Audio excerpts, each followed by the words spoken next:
പ്രിയരെ, ഇന്നത്തെ വചനചിന്തയിലേക്ക് നിങ്ങളെ ഓരോരുത്തരെയും സ്വാഗതം ചെയ്യുകയാണ്. ഇന്നത്തെ വചനചിന്തയ്ക്കായി ലൂക്കോസ് എഴുതിയ സുവിശേഷം 6-ാം അധ്യായം അതിൻ്റെ 38-ാം വചനത്തിൽ കൊടുക്കുവിൻ എന്നാൽ നിങ്ങൾക്ക് കിട്ടും എന്ന് പറയുന്നു. ഈ വചനത്തെക്കുറിച്ചാണ് നാം ചിന്തിക്കുവാൻ പോകുന്നത്. ഈ വചനപ്രകാരം ആർക്കാണ് നാം കൊടുക്കേണ്ടത്, ആർക്കൊക്കെ എന്തൊക്കെ കൊടുത്താലാണ് നമുക്ക് തിരികെ ലഭിക്കുക എന്ന് നാം നോക്കുമ്പോൾ, ഇന്ന് ഭൂമിയിൽ ജീവിച്ചിരിക്കുന്ന എല്ലാ മനുഷ്യരും തൻ്റെ സമ്പാദ്യത്തിൽ നിന്നും 3 വിധത്തിൽ കൊടുക്കുവാൻ ബാധ്യസ്ഥരാണ്. ഒന്ന്, നിർബന്ധമായും കൊടുക്കുന്നത്.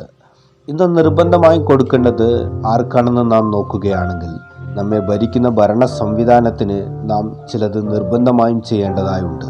റോമർക്കെഴുതിയ ലേഖനം 13-ാം അധ്യായം അതിൻ്റെ 7-ാം വചനത്തിൽ ഓരോരുത്തർക്കും അവകാശപ്പെട്ടിരിക്കുന്നത് കൊടുക്കുവിൻ, നികുതി കൊടുക്കേണ്ടവന് നികുതിയും ചുങ്കം കൊടുക്കേണ്ടവന് ചുങ്കവും കൊടുക്കുവിൻ എന്ന് പറയുന്നു.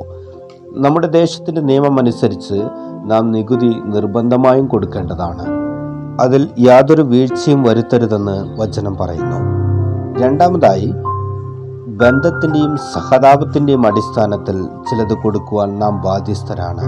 നമ്മുടെ ചുറ്റിലും അല്ലെങ്കിൽ നമ്മുടെ കാഴ്ചയ്ക്കുള്ളിൽ ഭക്ഷണത്തിനോ മരുന്നിനോ വസ്ത്രത്തിനോ ബുദ്ധിമുട്ടുകൾ അനുഭവിക്കുന്ന മനുഷ്യർക്ക് ചിലത് കൊടുക്കുവാൻ നാം കടപ്പെട്ടവരാണ്. ഇങ്ങനെ കൊടുക്കുന്നത് ബന്ധത്തിൻ്റെയും അല്ലെങ്കിൽ സഹതാപത്തിൻ്റെയും അടിസ്ഥാനത്തിൽ വരുന്നതാണ്. വചനം ഇങ്ങനെയായി പറയുന്നു, വലത് കൈ കൊടുക്കുന്നത് ഇടത് കൈ അറിയരുതെന്ന്. ഇങ്ങനെ മറ്റുള്ളവർക്ക് കൊടുക്കുവാൻ വചനം പറയുകയാണ്. മൂന്നാമതായി നാം നോക്കുമ്പോൾ സന്തോഷത്തോടെ കൊടുക്കുന്നതാണ്. സന്തോഷത്തോടെ നാം ആർക്കാണ് കൊടുക്കുവാൻ സാധിക്കുക എന്ന് നാം നോക്കുമ്പോൾ, നാം അധികമായി സ്നേഹിക്കുന്ന വ്യക്തികൾക്കാണ് സന്തോഷത്തോടെ എന്തെങ്കിലും കൊടുക്കുവാൻ നമ്മൾ സാധിക്കുകയുള്ളൂ. 2 കൊരിന്ത്യർക്കെഴുതിയ ലേഖനം 9-ാം അധ്യായം അതിൻ്റെ 7-ാം വചനത്തിൽ ദൈവത്തിന് കൊടുക്കുന്നതിനെ കുറിച്ച് ഇങ്ങനെയായി പറയുന്നു, സങ്കടത്തോടെയോ നിർബന്ധത്താലോ കൊടുക്കരുത്, സന്തോഷത്തോടെ കൊടുക്കണമെന്ന്.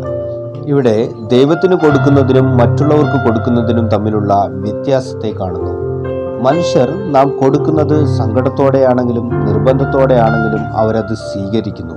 കാരണം അവരുടെ കുറവുകൾ അതിലൂടെ നിറവേറ്റപ്പെടുന്നു. എന്നാൽ ദൈവത്തിന് ഒന്നിനും കുറവില്ല. പിന്നെ എന്തിനു വേണ്ടിയാണ് നാം ദൈവത്തിന് കൊടുക്കേണ്ടത് എന്നൊരു ചോദ്യം അനേകരുടെ ഉള്ളത്തിലുണ്ടാകാം. സകലത്തിൻ്റെയും സൃഷ്ടാവായ ദൈവത്തിനു വേണ്ടി എന്തെങ്കിലും ചെയ്യുവാനുള്ള മനസ്സ് മനുഷ്യനുണ്ടോ, ആ ദൈവത്തെ മനുഷ്യൻ സ്നേഹിക്കുന്നുണ്ടോ എന്ന് അറിയുവാൻ വേണ്ടിയാണ് ദൈവത്തിനു വേണ്ടി കൊടുക്കുവാൻ വചനം പറയുന്നത്. ഇവിടെ നിർബന്ധത്താൽ കൊടുക്കുന്നതോ അല്ലെങ്കിൽ സ്നേഹബന്ധത്തിൻ്റെ അടിസ്ഥാനത്തിൽ കൊടുക്കുന്നതോ അല്ലെങ്കിൽ സഹതാപത്തിൻ്റെ അടിസ്ഥാനത്തിൽ കൊടുക്കുന്നതോ ഒന്നും നമുക്ക് തിരികെ ലഭിക്കണം എന്നില്ല. എന്നാൽ സന്തോഷത്തോടെ ദൈവത്തിന് കൊടുക്കുന്നതിനെ കുറിച്ച് വചനം ഇങ്ങനെയായി പറയുന്നു. മത്തായി എഴുതിയ സുവിശേഷം 10-ാം അധ്യായം 42-ാം വചനത്തിൽ, ശിഷ്യൻ എന്ന് വെച്ച് ഈ ചെറിയവരിൽ ഒരുവന് ഒരു പാത്രം പച്ചവെള്ളം മാത്രം കൊടുക്കുന്നവന് പ്രതിഫലം കിട്ടാതെ പോകുകയില്ല എന്ന്. മനുഷ്യർക്ക് വേണ്ടി എന്തെങ്കിലും ചെയ്യുമ്പോൾ സാധാരണയായി തിരികെ ലഭിക്കാറില്ല.